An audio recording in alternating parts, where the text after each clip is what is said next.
Halo semuanya, Assalamualaikum warahmatullahi wabarakatuh. Perkenalkan saya Nur Azila. Baik, di sini saya akan mempresentasikan beberapa topik. Yang pertama adalah bagaimana menjadi seorang pendidik yang ideal, serta tantangan dan solusi yang dihadapi dalam dunia pendidikan. Mari kita mulai. Yang pertama adalah bagaimana menjadi seorang pendidik yang ideal. Menjadi seorang pendidik yang ideal bukanlah tugas yang mudah. Ada beberapa kriteria yang harus dimiliki. Pertama adalah kompetensi akademik. Maksudnya dari kompetensi akademik adalah penguasaan materi yang dimiliki oleh seorang pendidik sehingga mampu menyalurkan pelajaran kepada siswa. Yang kedua adalah keterampilan komunikasi. Maksudnya adalah seorang pendidik harus mampu menyampaikan materi sesuai dengan kebutuhan dan dapat dipahami oleh siswa. Yang kedua adalah kesabaran dan empati. Setiap siswa pada dasarnya itu adalah memiliki latar belakang yang berbeda. Jadi seorang pendidik itu harus mampu memiliki rasa empati dan kesabaran dan memahami apa yang sebenarnya dibutuhkan oleh siswa. Keempat adalah pembaruan diri. Sebagai seorang pendidik, harus mampu beradaptasi dan mengikuti perkembangan zaman, terlebih terkait dengan kemajuan teknologi seperti saat ini. Topik yang kedua adalah membangun suasana kelas yang kondusif dan asik. Suasana kelas yang kondusif dan asik merupakan suatu keberhasilan atau kunci keberhasilan dalam pembelajaran.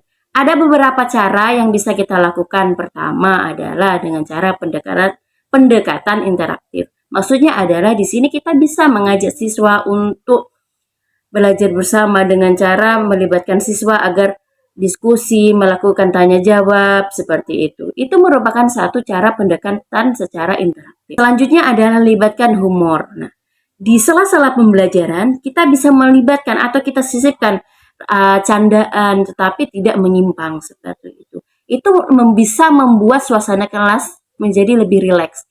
Siswa tidak begitu tegang, maksudnya seperti itu. Topik yang ketiga adalah bagaimana mengatasi siswa yang tidak patuh dan malas. Nah, siswa yang tidak patuh dan malas itu merupakan suatu tantangan sendiri bagi seorang pendidik. Tetapi ada beberapa solusi yang dapat kita lakukan. Pertama adalah dengan cara pendekatan personal.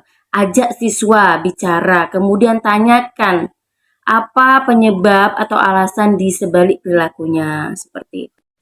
Yang kedua adalah berikan mereka tanggung jawab dengan cara memberikan tugas yang menarik.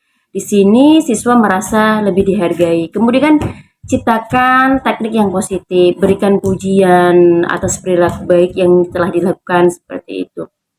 Yang keempat adalah ciptakan rasa tanggung jawab terhadap siswa dengan semisalnya kita membuat kesepakatan di dalam kelas kepada siswa memberi tanggung jawab. Di situ nantinya siswa akan merasa memiliki tanggung jawab apa yang harus dilakukan. Topik terakhir adalah apakah pendidikan formal di Indonesia sudah ideal? Pertanyaan ini adalah sangat kompleks. Pendidikan formal di Indonesia memiliki kelebihan seperti keberagaman budaya dan kurikulum yang terus diperbaharui. Namun, ada beberapa tantangan. Pertama adalah kesenjangan akses pendidikan. Tidak semua siswa memiliki akses yang sama untuk memperoleh pendidikan yang berkualitas. Yang kedua adalah fokus pada hasil tapi tidak pada proses. Pendidikan seringkali hanya berfokus pada nilai dan ujian, tetapi tidak pada pengembangan karakter. Ketiga adalah kurangnya pendekatan secara personal. Mungkin karena jumlah siswa yang terlalu banyak sehingga pendidik itu tidak bisa mengcover semuanya untuk melakukan pendekatan secara personal. Meskipun begitu, masih banyak lagi pendidik di Indonesia yang terus bekerja keras untuk menciptakan siswanya berprestasi dan unggul. Dengan reformasi pendidikan yang tepat, mudah-mudahan bisa menuju sistem pendidikan yang lebih ideal. Mungkin itu saja yang dapat saya sampaikan atas beberapa poin di atas. Mudah-mudahan bisa menambah wawasan dan saya akhiri wabillahi taufiq wal hidayah. Wassalamualaikum warahmatullahi wabarakatuh. Sampai jumpa kembali.